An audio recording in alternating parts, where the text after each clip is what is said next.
that is focused on every sector of the Indian economy. It's a budget for every citizen, सबका साथ and सबका विकास, सबका विश्वास और सबका प्रयास. Particularly, area of telecom, area of donor has got a very, very good impetus in this budget, and we hope to take forward the Prime Minister's vision of capitalizing on India's growth potential. You have seen a growth of close to 7.5%, a complete control on inflation coming down to 1.7%, a huge jump in capital expenditure from 2 lakh crore to almost 11 lakh crore this year to 12 lakh crore next year. So it's a budget that is going to empower India, is going to power India, and is going to take India on its trajectory, which is today the fourth largest economy to the third largest economy by next year and onward and forward. North east को लेकर के बहुत सारी घोषणाएं की गई इसमें. North east मैंने यही तो बोला कि north east the sectoral allocation for the Northeast has been increased substantially. Also, a lot of institutions have been given in the Northeast, a lot of waterways have been given in the Northeast. So it's a budget which has given a huge amount of impetus to the Northeast, and for that I'm thankful to the Finance Minister. Thank you, sir. देखिए, हम विश्व की चौथी आर्थिक अर्थव्यवस्था है और माननीय मोदी जी के नेतृत्व में हमारा एक लक्ष्य है कि विकसित भारत 2047 हो. उसमें जो सबसे बड़ा टारगेट है सरकार के पास, वो टारगेट है कि बिजनेस को बढ़ाया जाए और जो आम लोग हैं, 140 करोड़ लोग हैं, जो साधारण लोग हैं, उनको सुविधा दी जाए. और यदि पूरे सेकेंड पार्ट को यदि आप देखेंगे तो उसमें जो नया इनिशिएटिव है पूरी दुनिया का, आर्टिफिशियल इंटेलिजेंस का है, इलेक्ट्रॉनिक्स का है, आईटी का है, जो कि ITA 196 में जब कांग्रेस ने साइन किया था चिदम्बरम के नेतृत्व में, जब यूपीए की सरकार थी, समर्थित सरकार थी, तो हमने जो है 0% कस्टम ड्यूटी लगा दिया था, जिसके कारण सॉफ्टवेयर हार्डवेयर सब खत्म हो गया. अमेरिका का जो सिलिकॉन वैली इसी कारण से डेवलप हो पाया. इस पूरे बजट में आर्टिफिशियल इंटेलिजेंस को कैसे बढ़ावा देना है, इलेक्ट्रॉनिक्स को कैसे बढ़ावा देना है, कस्टम ड्यूटी को कैसे कम करना है, और उसके साथ साथ आम लोगों के लिए आप समझिए कि प्रत्येक डिस्ट्रिक्ट हॉस्पिटल को कैसे अपग्रेड करना है, नर्सिंग को कैसे करना है, स्किलिंग को कैसे करना है.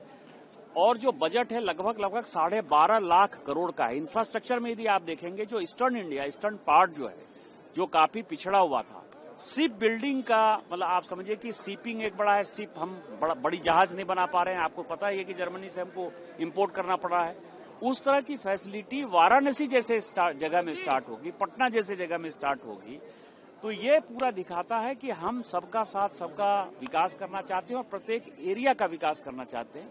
तो इस बजट की ये सबसे बड़ी खासियत है. सर, लेकिन शेयर मार्केट ने स्वागत नहीं किया है ना इस बजट का. 2000 पॉइंट नीचे चल रहा है शेयर मार्केट आज. शेयर मार्केट से जो है कोई बहुत ज्यादा चीजें निर्धारित नहीं होती. निर्धारित ये होती हैं कि हमने आम लोगों के लिए, अब आप देखिए एयरपोर्ट पर आने वाले जो लोग थे, उनको कस्टम जो है बहुत तंग करता था. उसको आप देखिए कि कई एक जगह चीजों को एग्जेम्प्ट कर दिया गया है, उनकी 20% से 10% ड्यूटी कर दी गई है. यहाँ कैसे एयरक्राफ्ट मैन्युफैक्चर होंगे, उसके लिए जो है हमने उसके कंपोनेंट के ऊपर जो है बहुत ज्यादा रिबेट दे दिया है. तो आप देखेंगे कि शेयर मार्केट आज नहीं कल जो है उस पर रिएक्ट करेगा. आज आपको 2000 पॉइंट नीचे नजर आ रहा है, थोड़ी देर के बाद आपको बड़ा नजर आ जाएगा. बैंकिंग सेक्टर, चूंकि सबको इन्वेस्टमेंट लाना है, तो बैंकिंग सेक्टर का जो एक रिफॉर्म्स है वो भी ये बात है. शेयर मार्केट में जो शेयर मार्केट आप कह रहे हैं ना, वो STT का एक मामला है, जिसको कि कहीं जहां 1.5% था वहां 3% कहा गया है, जहां 1% था वहां 1.25% किया गया है. तो STT जो कि लूफोल्स में शेयर मार्केट में खेलते हैं, प्लेयर करते हैं, उन प्लेयर्स के ऊपर थोड़ा सा दबाव पड़ा है. वो STT के कारण है. मुझे लगता है कि वो कल आपको सुधरता हुआ नजर आएगा. क्या बताऊं यार, डिटेल्स तो बहुत कम मिले ना जी. जैसे कि 3-4 हेडलाइंस है, लेकिन जब हम इंतजार कर रहे थे कि all India institute of Ayurveda कहाँ आएगी, हमारे केरला में चाहिए हमें. हमारे तो बहुत लंबी ट्रेडिशन है आयुर्वेदा की, लेकिन केरला का नाम नहीं सुना. फिशर कोकोनट तो शायद केरला ही हो सकते हैं, क्योंकि मेरे ख्याल में भारत का सबसे ज्यादा बड़ा केरला कोकोनट प्रोड्यूसिंग स्टेट तो केरला ही है. तो वो तो होना चाहिए। वैसे भी फिशरीज में हमें कुछ बेनिफिट होना चाहिए, लेकिन जब शिप रिपेयर के बारे में बोला और वाराणसी और पटना के बारे में बोला, केरला के बारे में कुछ नहीं सुन सका, तो ये सब हमें जरा सा आश्चर्यजनक है। लेकिन ये भी कहूं कि शायद डिटेल्स बजट डॉक्यूमेंट में होंगे, हम पढ़ा नहीं, अब तक सिर्फ भाषण सुने हैं। भाषण में तो बहुत कम डिटेल्स है जो हमें जरूरी है। ये बहुत ही प्रगतिशील बजट है, विकसित भारत का रास्ता स्पष्ट करता है, जहां पर इंफ्रास्ट्रक्चर, जहां टेक्नोलॉजी, जहां किसानों के लिए, दिव्यांगों के लिए, आयुर्वेद के लिए और इन्वेस्टमेंट बढ़ाने के लिए बहुत बड़ी बड़ी बातें की गई हैं और ईज ऑफ डूइंग बिजनेस को बहुत और तेज गति से आगे बढ़ाया है। मैं अभिनंदन करता हूं माननीय प्रधानमंत्री जी का, निर्मला जी का। ये विकासशील बजट है और देश की प्रगति को और आगे बढ़ाएगा। मैन्युफैक्चरिंग पर बहुत फोकस किया गया है। बिल्कुल मैन्युफैक्चरिंग पर, और जो नए नए पूरे आइटम है, इलेक्ट्रॉनिक है, इलेक्ट्रॉनिक कंपोनेंट, मोबाइल फोन, बाकी चिप्स, और इसके अलावे जो एक बहुत महत्वपूर्ण बात मैं कहना चाहूंगा कि टायर 2, टायर 3 सिटीज में कॉर्पोरेट मित्रा की जो बात की गई है वो काफी एक नई सोच है। तो अभिनंदन, बहुत अभिनंदन। ये गरीब किसान और गांव में रहने वाले लोगों की समझ से बाहर बजट है। जो एक्सपेक्टेशंस थी आपकी, क्या आपको लगता है कि एक भी पॉइंट उसमें से कहीं पर ये गरीब का पेट कहीं नहीं भर सकते है। ये बजट गरीब का पेट नहीं भर सकता। नौकरी रोजगार दिए नहीं, नौकरी रोजगार कहाँ दिए? अभी भी बड़े पैमाने पे नौजवान बेरोजगार है। सपने दिखाने वाला बजट है। वाराणसी में शिपिंग मैन्युफैक्चरिंग हब बनाने की बात कही गई, वाराणसी और पटना। आपको याद होगा जो शिप निकला था बनारस में, बिहार में जाकर के रुक गया था। उससे बड़ा सवाल यह है कि क्या गंगा की सफाई हो गई? क्या डिसिल्ट कर लिया आपने? और फिर केवल गंगा का नहीं, वाराणसी में ये बताइए आप कि जो हमारा बहुत पुराना धार्मिक स्थान, पुराने से भी पुराना धार्मिक, उसका हाल क्या कर दिया है बीजेपी ने? अखिलेश जी, टैरिफ वॉर के बाद पहला बजट था। टैरिफ जिस प्रकार से लगा था, क्या कहेंगे अखिलेश सर? टैरिफ के बाद पहला बजट। देखिए, शेयर की बातें हम कम समझ पाते हैं, लेकिन बीजेपी 5% लोगों के लिए बजट बनाती है और शेयर का मसला उन्हीं 5% लोगों के साथ जुड़ा हुआ है।